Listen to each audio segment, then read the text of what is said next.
마트로나는 더욱 화가 났다. 이것이 무슨 일인가? 사오겠다던 가죽은 사오지 않고 오히려 하나밖에 없는 외투를 전혀 낯선 사나이에게 입혀가지고 집에까지 오다니.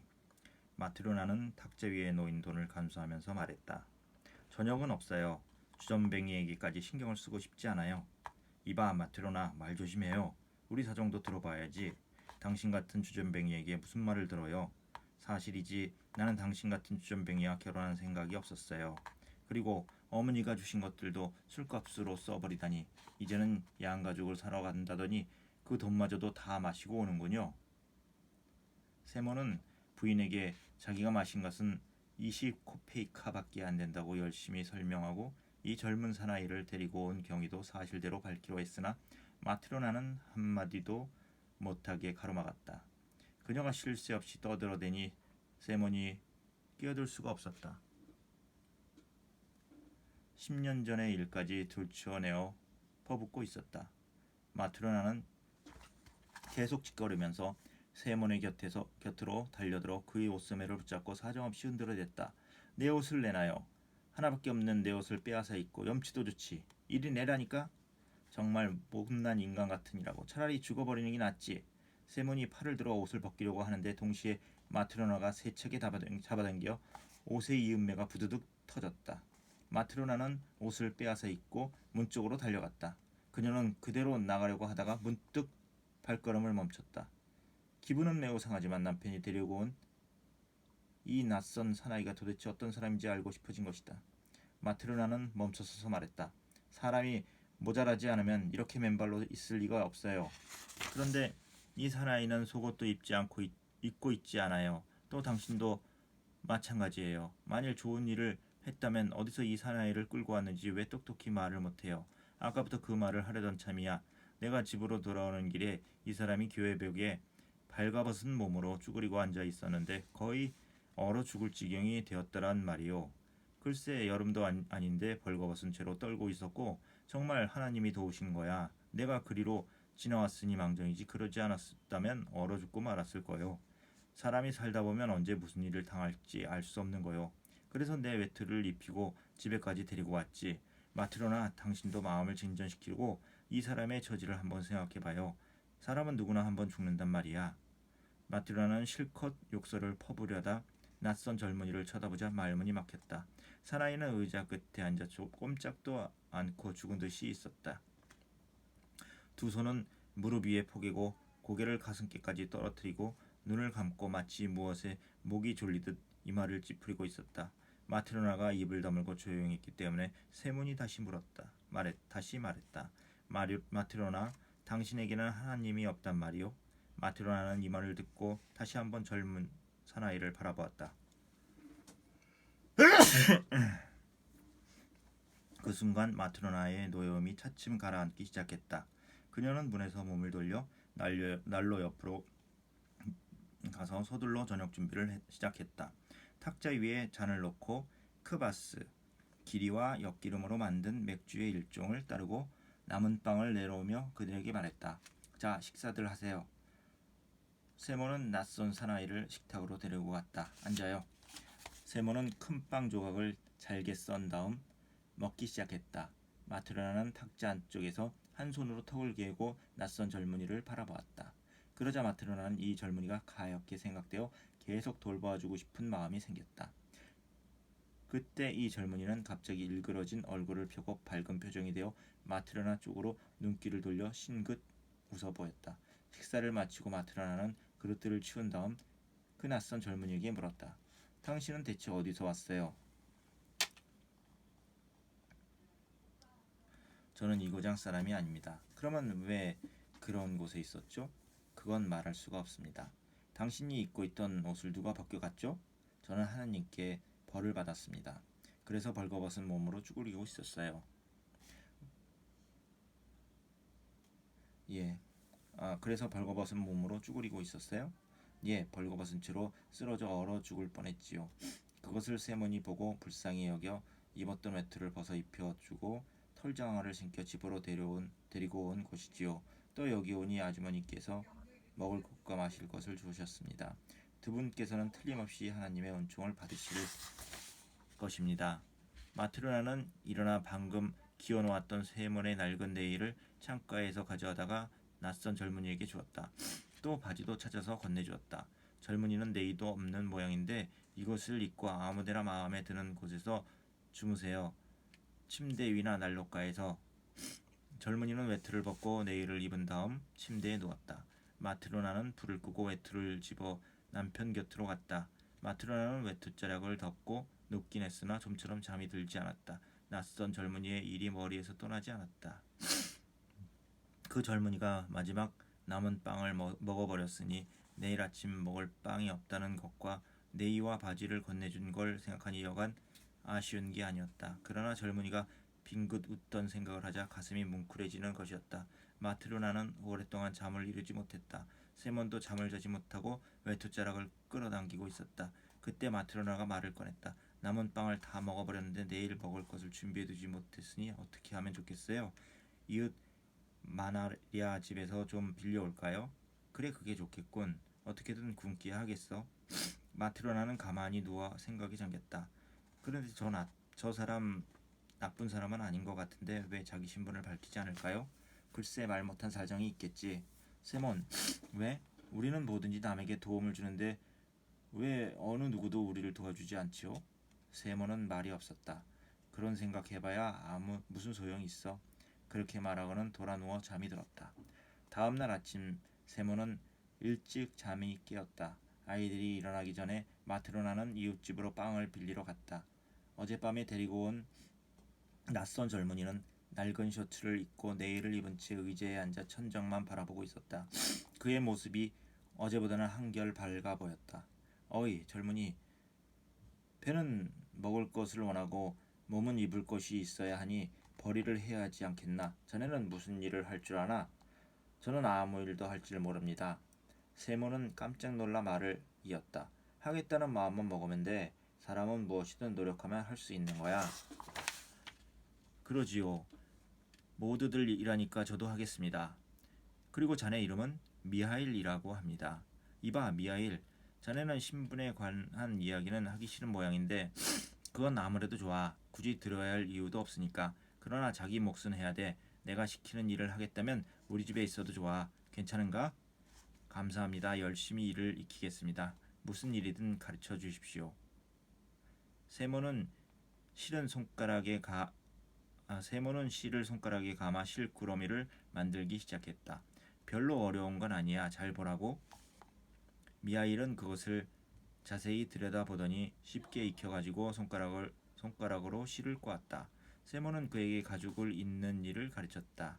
미하일은 이 역시 금방 익혔다. 그 다음 주인은 실 속에 단단한 실을 끼워 넣는 일과 가죽 깁는 방법을 가르쳤다. 미하일은 이것도 이내 익혔다. 세몬이 어떤 일을 가르쳐도 즉시 터득하여 사흘 만에 마치 벌써부터 구두 수선 일을 한 사람처럼 능숙하게 처리했다. 그는 몸을 아끼지 않고 일했고 또 조금밖에 먹지 않았다. 한가할 때라도 말을 하거나 웃거나 또는 밖으로 나가는 일은 좀처럼 없었다. 미하일이 유일하게 웃었던 일은 마트로나가 그를 위해 저녁 식사 준비를 하던 첫 대면의 순간뿐이었다. 날이 가고 달이 가고 그렇게 해서 1년이란 세월이 흘렀다.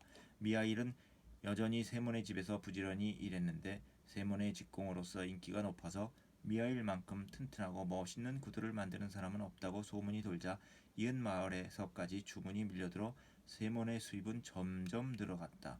어느 겨울날 세몬이 미하일과 함께 일을 하고 있는데 방울소리가 요란하게 들리더니 집 앞에 삼두마차가 멈췄다. 창문으로 내다보니 마차가 집 앞에서 멈추고 젊은 사람이 마부석에서 뛰어내려 마차의 문을 열었다. 그러자 마차 안에서 모피 외투를 걸친 점잖은 신사 한 분이 나왔다. 그 신사는 세몬의 가게를 향해 층계를 올라왔다.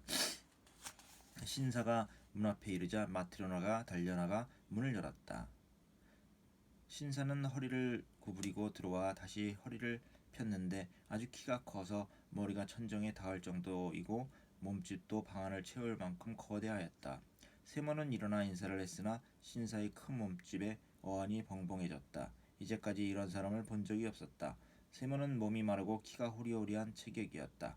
미하일 역시 깡마른 편이며 마트로나도 마치 마른 나뭇가지처럼 말랐는데 이 신사는 딴 세상에서 온 사람처럼 얼굴은 붉고 윤기가 돌며 목은 황소처럼 굵은 것이 마치 몸 전체는 무쇠로 만들어진 것 같았다. 신사는 크게 숨을 내쉬더니 모피에트를 벗은 후 의자에 앉아 다음과 같이 말했다. 이 가게 주인이 누군가? 세몬이 나서며 말했다. 네, 제가 주인입니다, 손님. 그러자 신사는 큰 소리로 하인에게 말했다. 페지카, 그것을 이리 가져와. 젊은이가 달려가서 무슨 꾸러미를 가지고 왔다. 신사는 그것을 받아 탁자 위에 놓고 풀어라 하고 젊은이에게 명령했다. 젊은이가 보따리를 풀었다. 그것은 가죽이었다. 신사는 가죽을 손가락으로 찌르며 세몬에게 말했다. 주인, 이게 대체 어떤 물건인 줄 알겠나? 네, 알겠습니다. 이봐, 이 가죽을 정말 안단 말인가? 세몬이 가죽을 만져보고 대답했다. 아주 좋은 가죽입니다. 그야 물론 좋은 가죽이지. 자네 같은 친구는 한 번도 보지 못했을걸. 독일제 가죽인데 20루블이나 주었다고. 세몬은 겁먹은 표정으로 대답했다. 저 같은 놈은 구경도 못했습니다. 그야 그렇겠지. 그러면 이 가죽으로 내 발에 꼭 맞는 구두를 지을 수 있겠나? 네, 지을 수 있고 말고요. 신사는 갑자기 큰 소리를 질렀다. 지을 수 있다고? 자네는 먼저 누구의 구두를 만드는지 어떤 가죽으로 만드는지 똑똑히 알아야 해. 나는 1년을 신어도 상하지 않고 모양도 일그러지지 않는 구두를 원하는 말이야. 그러니까 자신이 있으면 재단을 하고 그렇지 않으면 아예 처음부터 손을 안 대는 것이 좋아. 여기서 미리 말해두지만 만일 구두가 1년이 못 되어 일그러지거나 파손되는 날이면 자네를 감옥으로 보낼 테야. 반면 1년이 지나도 이상이 없으면 수공비로 10루블을 지불하겠다. 세몬은 잔뜩 겁이 나서 대답을 못하고 미하일 쪽을 돌아보았다. 그리고 미하일의 옆구리를 찌르면서 의논을 했다. 이봐 미하일, 어떡하지? 미하일은 그 일을 맡으라는 신용으로 고개를 약간 끄덕였다. 세몬은 미하일의 뜻에 따라 신사의 주문을 받아들여 1년을 신어도 일그러지지 않고 상하지도 않는 구두를 만들기로 하였다. 신사는 하인을 불러 왼발의 신을 벗기게 하고 다리를 쑥 내밀었다. 치수를 재게. 세몬은 50cm 정도 길이의 종이를 잘라붙여 자리를 펴고 무릎을 꿇고 신사의 양말을 더럽히지 않게 손을 닦고 종이를 가지고 치수를 재기 시작했다. 세몬은 발바닥을 재고 이어 발등을 잰 다음 종아리를 재려고 했으나 종이의 양끝이 닿지 않았다. 신사의 종아리는 통나무만큼 굵었기 때문이었다. 잘해, 종아리깨가 꼭 끼지 않게 주의해. 세몬은 다른 종이를 덧붙였다. 신사는 의자타기에 앉은 채 양말 속에 발가락을 움직이면서 주위를 둘러보다가 미아이를 보았다. 저 사람은 누구인가? 저 사람은 우리 가게에 뛰어난 직공으로 나리의 신을 짓게 될 사람입니다. 신사는 미하일에게 말했다. 분명히 알아두라고. 1년 동안 탈이 나지 않는 구두를 만들어야 해. 세몬도 미하일을 돌아보았다. 그런데 미하일은 신사의 얼굴을 보지도 않고 그 뒤에 한 구석을 바라보고 있었다. 마치 누군가를 알아내려고 유심히 살피는 표정이었다. 미하일은 한참 동안을 그런 모습으로 있더니 갑자기 빙긋 웃으면서 얼굴이 환하게 밝아졌다. 이봐, 뭘 보고 싱글거리고 있어? 이 바보 같은 녀석아. 주위에서 기한 내에 내 구두를 만들어내야 한단 말이야. 그러자 미하일이 대답했다. 네, 기한 내에 만들어 놓겠습니다. 그걸 잊지 말라고. 신사는 구두를 신고 모피에트를 걸친 후 출구 쪽으로 걸어갔다. 문을 나갈 때 허리를 굽히지 않았기 때문에 머리를 세게 부딪혔다. 신사는 화를 내며 분통을 터뜨리더니 이마를 문지르며 마차를 타고 떠났다. 신사가 사라지자 세몬이 말했다. 정말 굉장한 몸집을 가진 분이야. 저 정도면 죽이려 해도 죽을 것 같지 않은데. 그렇게 세게 이마를 부딪혔는데도 별로 아프지 않은 표정이던걸. 마트레너가 이어 말했다. 그렇게 호강을 하고 사는데 몸이라도 안 크겠소. 그처럼 크고 튼튼한 사람에게는 사신도 접근하지 않거든요. 세몬이 미하일에게 말했다. 일을 맡기는 했으나 걱정이야. 만일 잘못되는 날이면 꼼짝없이 감옥에 가는 거야. 가죽은 비싸고 손님은 사나워. 만에 하나라도 실수라도 하면 큰일이야. 이봐 미하일, 자네는 눈도 밝고 솜씨도 좋으니까 이 치수대로 재단을 하게. 나는 가죽을 꿰매겠네. 미하일은 시키는 대로 신사가 가져온 가죽을 탁자 위에 펴놓고 가위를 가지고 재단하기 시작했다. 마트로나가 미하일 곁으로 가서 재단하는 것을 지켜보다가 깜짝 놀랐다. 마트로나도 이제는 구두 만드는 일에는 상당히 익숙해 있는데 미하일은 신사가 주문한 모양과 다르게 가죽을 재단하고 있었던 것이다. 마트로나는 주의를 주려고 하다가 다시 생각했다. 내가 그분의 장화를 어떻게 만들어야 한다는 얘기를 잘못 들었는지도 몰라. 미하일이 나보다 더 잘 알고 있겠지. 괜히 간섭했다가는 망신당할지도 모르지. 미하일은 재단을 마치고 꿰매기 시작했는데 그것은 장화를 만들 때 꿰매는 두 겹실이 아니고 가벼운 슬리퍼를 만들 때 사용하는 한 겹실로 꿰매고 있는 것이었다. 마트로나는 그것을 보고 다시 한번 놀랐으나 역시 아무 말도 않고 지켜만 보았다. 미하일은 열심히 꿰매고 있었다. 점심시간이 되었으므로 세몬이 일어나 미하일 쪽을 보니 그 가죽으로 슬리퍼를 만들고 있었다. 세몬은 너무 놀라서 크게 소리를 질렀다. 아니 이게 웬일이란 말인가? 미하일은 우리 집에 1년을 같이 있으면서도 한 번도 실수한 적이 없었는데 하필이면 이제 와서 이런 엄청난 실수를 하더니 손님은 굽이 있는 장화를 주문했는데 이 사람은 슬리퍼 따위를 만들어 버렸으니 가죽마저 못 쓰게 됐지 않아. 그 손님에게 어떻게 변명을 할까? 이 비싼 가죽은 구할 수도 없는데 야단 났는 걸. 그래서 미하일에게 물어보았다. 이보게 미하일, 대체 어찌 된 건가? 아니 나를 영 죽일 작정인가? 장화를 주문했는데 자네는 도대체 무엇을 만들어 놓았는가? 세문이 너무 기가 막혀 미하일에게 꾸중을 하고 있는데 바깥쪽 문에 고릿소리가 나더니 누군가가 문을 두드렸다.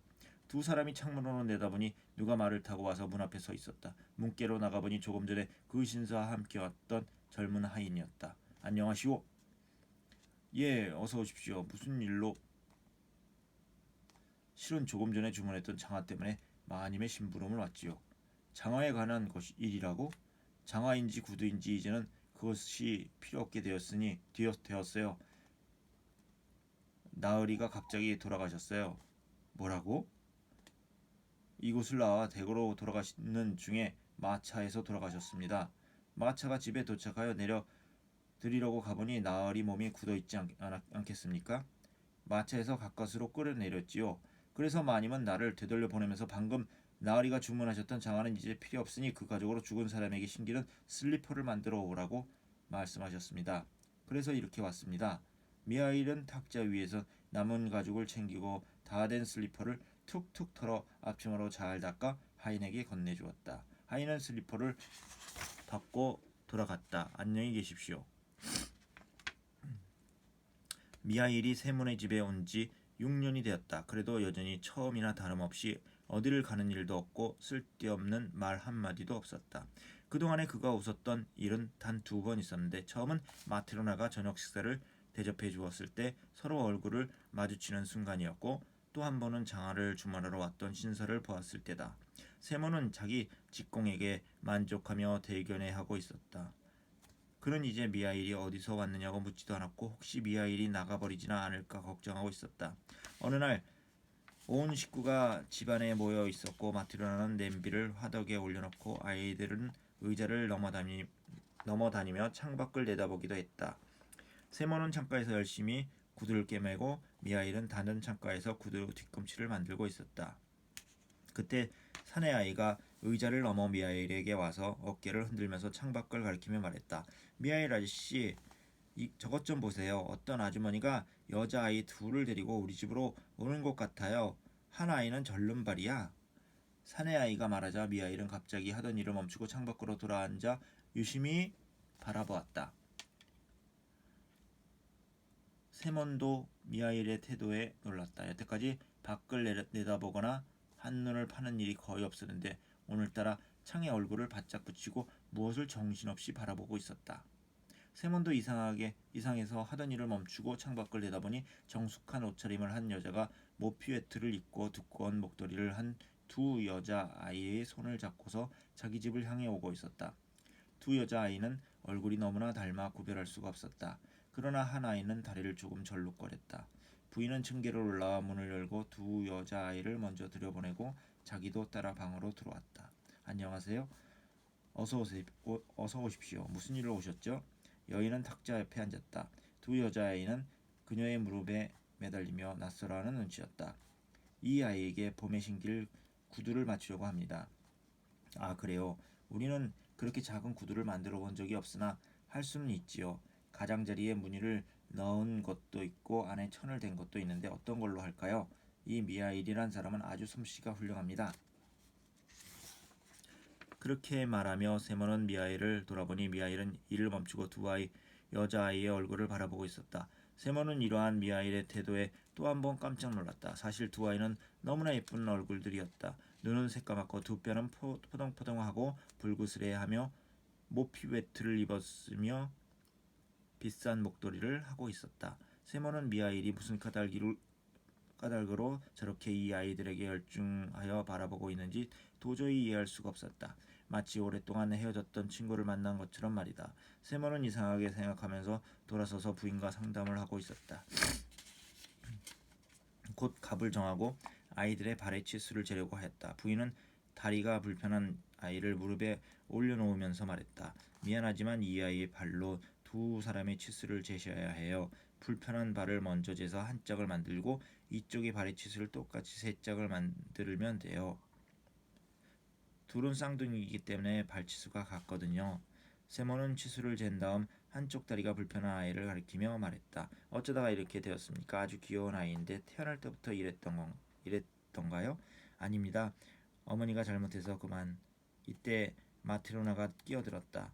이 부인과 두 아이에 대해 알고 싶었던 것이다. 그럼 부인은 이 아이들의 친어머니가 아니신가요? 나는 친어머니도 아무것도 아니에요. 아무런 관계도 없지만 내가 맡아서 기르고 있어요. 그런데도 이렇게 귀여워하시군요. 예, 친자식은 아니지만 키우다 보면 정이 들죠. 나는 두 아이에게 젖을 먹여 키웠어요. 내 아이도 있었으나 하나님께서 데려가셨지요. 죽은 내 아이는 별로 불쌍하지 않았는데 이 아이들은 정말 가여워서 견딜 수가 없었어요. 그러면 이 아이들은 네 집 자식들입니까? 이 부인은 다음과 같은 이야기를 들려주었다. 6년 전의 일인데 이 두 아이는 태어난 지 일주일도 못 되어 고아가 돼 버렸습니다. 아버지는 태어나기 사흘 전에 죽고 어머니는 아이들을 낳은 후 죽었어요. 나와 남편은 이웃에서 농사를 짓고 살았는데 이 아이들이 부모와는 서로 가족처럼 지냈어요. 이 애들 아버지는 숲속에 들어가 혼자서 일을 하였는데 하루는 큰 나무가 넘어지면서 허리를 때려 정신을 잃었어요. 간신히 집에까지 옮겨왔으나 곧 저 세상 사람이 되었지요. 그런데 그의 아내는 며칠 후에 쌍둥이를 낳았지요. 이 아이들이 바로 그들의 자식이에요. 그러나 몹시 가난한 데다 돌봐주는 친척도 없이 혼자서 아이를 낳고는 홀로 죽어간 거예요. 내가 다음날 아침에 어찌 되었나 싶어서 그 집을 찾아가 보았더니 가엾게도 벌써 몸이 식어 있었어요. 그리고 숨이 넘어가는 순간 고통에 몸부림치다가 한 아이를 덮쳐서 한쪽 다리를 못쓰게 만들었어요. 마을 사람들이 모여들어 시체를 목욕시키고 옷을 입히고 관을 만들어 장례를 치렀지요. 모두들 친절한 사람들이에요. 그러나 갓 태어난 아이들 돌보기가 문제였어요. 정말 난처한 일이었지요. 그곳에 모인 여자들 중에 젖을 먹일 엄마는 나뿐이었어요. 나는 태어난 지 8주밖에 안 된 첫 아들이 있었죠. 그래서 내가 일단 두 여자아이를 맡기로 하고 집으로 데리고 왔어요. 그 다음에 마을 사람들이 모여 이 아이들을 앞으로 어떻게 하면 좋겠는가 하고 여러 가지로 의논했으나 좋은 방법이 없어 결국 나에게 부탁을 하더군요. 마리아 아주머니, 이 아이들을 얼마 동안만 맡아줘요. 그러면 우리가 곧 다른 대책을 세워볼 테니. 그렇게 해서 나는 두 아이들을 맡았습니다. 그러나 온전한 아이에게만 젖을 먹였습니다. 다리가 불편한 아이에게는 아예 젖을 줄 생각도 안 했지요. 내 생각으로는 그런 상태에서 잘 자랄 수 없다고 지레짐작했기 때문이었지요. 그러다가 갑자기 불쌍한 생각이 들어 같이 젖을 주게 되었어요. 그래서 나는 내 아이와 두 여자아이 이렇게 세 아이를 한꺼번에 젖을 먹여 키웠는데 내가 젊고 아직 기운이 넘치고 음식도 잘 먹었기 때문에 가능했죠. 두 아이에게 함께 젖을 먹이고 한 아이가 젖을 놓으면 기다리는 아이에게 젖을 주는 식으로 번갈아 젖을 주며 키웠어요. 그런데 하나님의 돌보심으로 이 두 아이는 아주 건강하게 자라났으나 내 아이는 2년째 되던 해에 그만 죽고 말았어요. 그 뒤로는 아이를 낳지 못했어요. 그 후 살림 형편은 차츰 나아졌고 남편은 이곳에서 남의 일을 맡아보고 있습니다. 그런데 내게는 아이가 없잖아요. 만일 이 두 아이들이 없었다면 나 혼자서 얼마나 외롭고 적적하게 살았겠어요. 내가 이 아이들을 귀여워하는 것은 너무나 당연하지요. 이 아이들은 이제 내게는 촛불과 같은 존재거든요. 부인은 이야기를 마치고 한 손으로 다리가 불편한 아이를 끌어안고 한 손으로는 흐르는 눈물을 닦았다. 마트로나는 한숨을 내쉬며 말했다. 아이는 부모 없이 자랄 수 있지만 하나님이 없이는 살아가지 못한다고 하더니 정말 그런가 봐요. 세 사람이 이런 이야기를 계속하고 있는데 미하일이 앉아있는 구석에서 갑자기 번개 같은 성광이 비쳐서 온 방이 환하게 밝아졌다. 미하일은 단정히 앉아 두 손을 무릎 위에 놓고 하늘을 바라보면서 빙긋 웃고 있었다. 부인이 두 여자아이를 데리고 돌아가자 미하일은 의자에서 일어나 일감을 탁자 위에 올려놓고 주인에게 공손히 인사를 하면서 말했다. 이제 작별을 해야겠습니다. 하나님께서 저를 용서해 주셨으니 두 분께서도 제발 용서해 주십시오. 주인 부부가 미하일을 바라보고 있으니 그에게는 눈부신 후광이 비치고 있었다. 세몬도 일어나 미하일에게 절을 하며 인사말을 했다. 미하일, 이제 보니 자네는 못한 인간은 아닌 것 같은데 자네를 붙잡을 수도 없고 그동안 궁금했던 일들을 일일이 캐물을 수도 없네. 그러나 꼭 한 가지만은 알고 싶네. 내가 자네를 처음 만나 집으로 데리고 왔을 때에는 몹시 어두운 표정을 하고 있었는데 내 아내가 저녁 준비를 하고 있을 때 자네는 빙긋 웃으며 밝은 표정으로 변했었지. 대체 그 까닭이 무엇인가? 또 어느 신사가 장화를 주문했을 때도 자네는 웃으면서 밝은 표정을 지었는데 이번에는 저 부인이 여자아이들을 데리고 왔을 때에도 똑같이 빙그레 웃었네.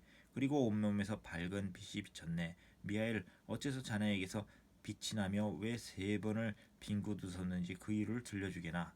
그러자 미하일은 비로소 말을 시작했다. 제 몸에서 빛이 나는 것은 다름이 아니올시다.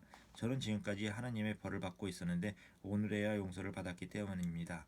또 세 번 웃었던 것은 하나님께서 말씀하신 세 가지 진리를 알았기 때문입니다. 한 가지 말씀은 아주머니께서 나를 가련하다고 느껴 보살펴 줄 마음이 생겼을 때 깨달음이 있어 웃었고, 또 한 가지 말씀은 부유한 손님이 장화를 주문했을 때 알게 되어 두 번째 웃었고, 지금 이 아이를 보았을 때 마지막 세 번째 말씀의 뜻을 알게 되어 다시 웃었던 것입니다. 세모는 다시 물었다. 미하일, 어째서 하나님이 자네에게 벌을 내리셨는가? 그리고 하나님의 세 가지 말씀의 진리는 대체 무엇이었는가? 그러자 미하일은 대답했다. 제가 하나님께 벌을 받은 것은 명령에 따르지 않았기 때문입니다. 저는 원래 천사였는데 하나님의 분부를 어겼습니다. 저는 지금 말씀드린 바와 같이 천사였습니다. 어느 날 하나님은 제게 한 부인의 영혼을 빼앗아오라는 명령을 내렸습니다. 그래서 제가 인간 세상에 내려와 그 부인을 보니 아주 몸이 쇠약해서 누워 있었습니다. 그리고 방금 쌍둥이 딸을 낳았던 것입니다. 갓난아이는 어머니 곁에서 움직이고 있었으나 어머니는 그 아이들을 끌어안고 먹일 힘도 없었습니다. 그때 제 모습을 발견하고 부인은 하나님이 자기를 데리고 갈 사자를 보내신 줄 알고 슬프게 흐느끼며 애원하는 것이었습니다. 선사님, 제 남편은 숲속에서 혼자 일하다가 나무에 깔려 며칠 전에 장례를 치렀습니다. 나는 형제도 없고 큰어머니도 또 할머니도 없기 때문에 갓난아이를 돌볼 사람조차 없습니다. 제발 내 영혼을 불러가지 마시고 이 아이들을 제 힘으로 키우게 해주세요. 부모 없는 아이들은 살지 못합니다. 그 부인은 울면서 말했습니다. 저는 그 부인의 예언을 듣고 한 아이는 어머니 젖을 물려주고 다른 아이는 어머니 팔에 안겨준 다음에 하늘나라로 돌아갔습니다. 그리고 하나님께 말씀드렸습니다. 하나님, 저는 부인의 영혼을 빼앗아올 수가 없었습니다. 남편은 숲속에서 나무에 깔려 목숨을 잃었고 그의 아내는 쌍둥이 아이를 낳고 기진맥진해서 제발 자기 영혼을 가져가지 말라고 예언하는 것이었습니다. 그래서 저는 부인의 영혼을 거두어지 못했습니다. 그러자 하나님께서 다시 분부하셨습니다. 지금 곧 내려가 부인의 영혼을 거두어라. 그러면 세 가지 말의 뜻을 알게 될 것이다. 즉 인간의 내부에는 무엇이 있는가? 인간에게 허락되지 않는 것이 무엇인가? 사람은 무엇으로 사는가? 이 세 가지를 알게 되는 날에 너는 하늘나라로 돌아올 수 있을 것이다. 그래서 저는 세상으로 다시 내려와 그 부인의 영혼을 데려갔습니다. 쌍둥이 아이는 어머니 품에서 떨어져 있었으나 영혼을 떠나는 순간 시신이 침상에서 떨어지면서 한 아이를 덮쳐 한쪽 다리를 못쓰게 만들었습니다. 저는 그 마을을 떠나 하늘로 올라가 그 부인의 영혼을 하나님께 바치려고 했는데 갑자기 돌풍이 일어 저의 두 날개를 부러뜨렸습니다. 그래서 그 부인의 영혼만 하나님 곁으로 올라가고 저는 지상으로 떨어져 쓰러져 있었던 것입니다. 세몬과 마트로나는 자기들이 먹이고 입혀주었던 사람이 누구이며 함께 살면서 지내온 사람이 누구인지를 알고서 두려움과 기쁨이 겹쳐 눈물을 흘렸다. 천사는 다시 말을 했다. 저는 벌거벗긴 채 홀로 버려졌습니다. 저는 그때까지 인간 생활의 괴로움도 모르고 추위나 굶주림 따위도 알지 못했습니다. 배가 몹시 고팠고 몸은 얼어 어떻게 해야 할지를 몰랐습니다. 그때 문득 들판 한가운데 하나님을 섬기는 교회가 서 있는 것을 보고 거기에 은신하려고 그곳으로 다가갔습니다. 그러나 교회 문이 잠겨 있어서 안으로 들어가지 못하고 바람을 피해 교회 뒤쪽에 앉아 있었습니다. 배고픔은 더욱 심해지고 몸은 차츰 얼어붙어 저는 완전히 병이 들어 버렸습니다. 그때 문득 사람의 발소리가 들려왔는데 한 사람이 장화를 들고 제가 있는 쪽으로 오면서 혼자 뭐라고 중얼거렸습니다. 저는 인간이 되어서 처음으로 언젠가는 반드시 죽어야 할 인간의 얼굴을 보았습니다. 그 사람의 중얼거리는 소리를 자세히 들어보니 이 추운 겨울을 어떻게 날 것인가, 어떻게 처자식들을 먹여 살려야 할 것인가 하고 걱정하고 있었습니다. 그때 저는 생각했습니다. 나는 지금 추위와 굶주림 때문에 죽어가고 있다. 마침 사람이 오고 있으나 그는 자기와 아내의 모피에트를 어떻게 마련하며 무슨 방법으로 살아가야 하나 걱정이 태산 같으니 이 사람은 나를 도와줄 능력이 없다. 그 사람은 저를 발견했으나 이마를 찡그리고 아까보다 더욱 무서운 모습이 되어 그대로 지나갔습니다. 저는 조그마한 희망마저도 사라져 버렸습니다. 그런데 갑자기 사나이가 발걸음을 멈추고 뒤돌아서서 제게로 오는 소리가 들렸습니다. 제가 다시 그 얼굴을 쳐다보았을 때에는 방금 지나가던 사람의 얼굴이 아니라고 생각했습니다. 아까는 죽을 상을 하고 있었으나 지금은 뜻밖의 밝은 그 얼굴에서 인자하신 하나님의 그림자가 어리어 있는 것을 보았습니다. 그는 제 곁으로 다가와 입고 있던 옷을 벗어 입혀주고 자기 집으로 데리고 갔습니다. 그 사람의 집에 도착하니 한 여인이 우리에게 불친절한 말들을 늘어놓기 시작했습니다. 그 여인은 사나이보다 훨씬 더 무서운 얼굴이었습니다. 그 입에서 죽음의 도끼가 뿜어져 나와 저는 그 입김에 제대로 숨을 쉴 수가 없었습니다. 그녀는 저를 추운 바깥으로 쫓아내려고 했습니다. 만일 그대로 저를 몰아냈다면 그녀는 당장 죽고 말았을 것입니다. 저는 그것을 알고 있었습니다. 그러나 남편이 갑자기 하나님에 대해 이야기를 하자 여인은 금세 태도를 바꾸고 부드러워졌습니다. 여인은 서둘러 저녁 식사 준비를 하면서 저를 쳐다보았을 때 벌써 그 얼굴에는 죽음의 그늘은 사라지고 생기에 찬 밝은 표정이었습니다. 저는 거기서 하나님의 모습을 발견한 것입니다. 그때 저는 인간 안에 무엇이 있는지를 알게 될 것이다 라고 하신 하나님의 첫 번째 말씀의 뜻을 깨닫게 되었습니다. 저는 인간 안에 있는 것은 사랑임을 깨달았습니다. 하나님께서 나에게 약속하신 일을 이런 방법으로 계시하시는구나 하고 생각하니 더할 나위 없이 기뻤던 것입니다.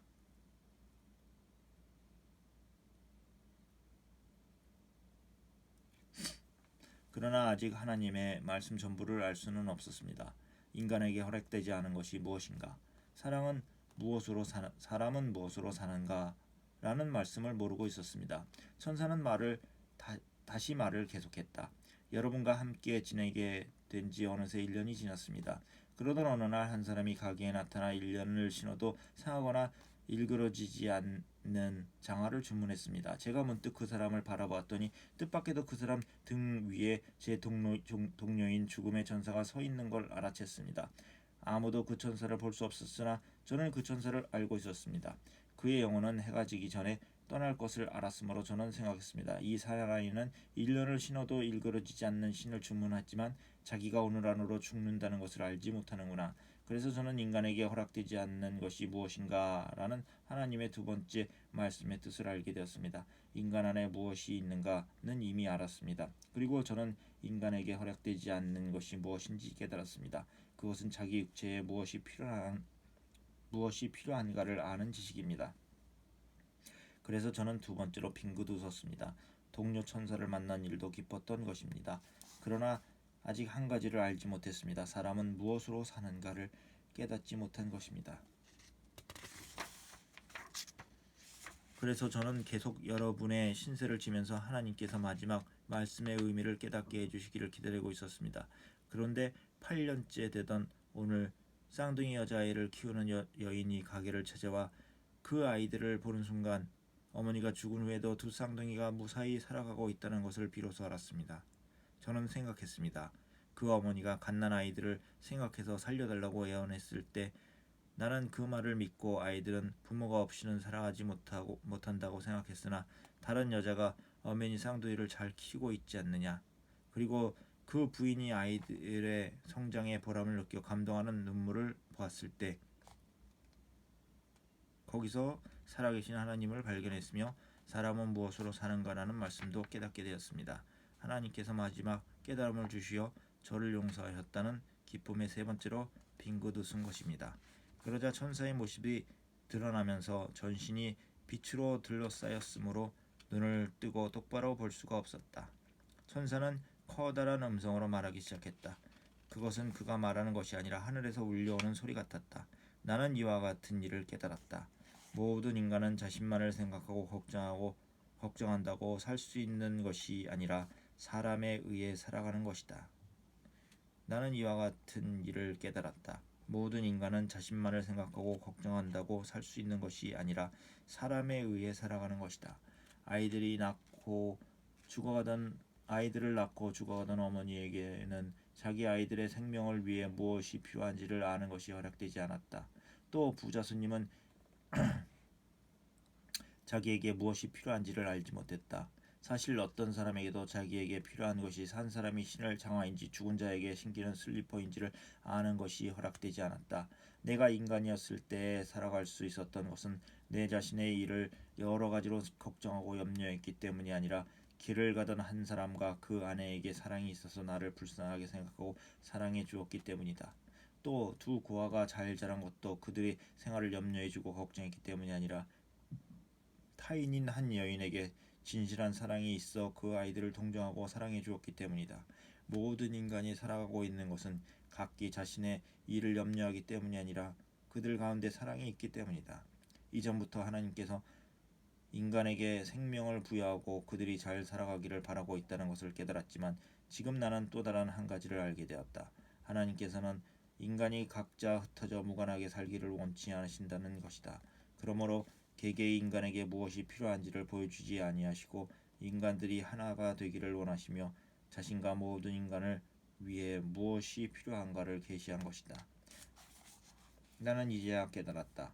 모든 사람 각자는 각 자신의 일을 걱정하고 애씀으로 살아갈 수 있다고 생각하는 것은 인간이 그렇게 생각하는 것일 뿐 실은 오직 사랑에 의해서 살아가는 것이다.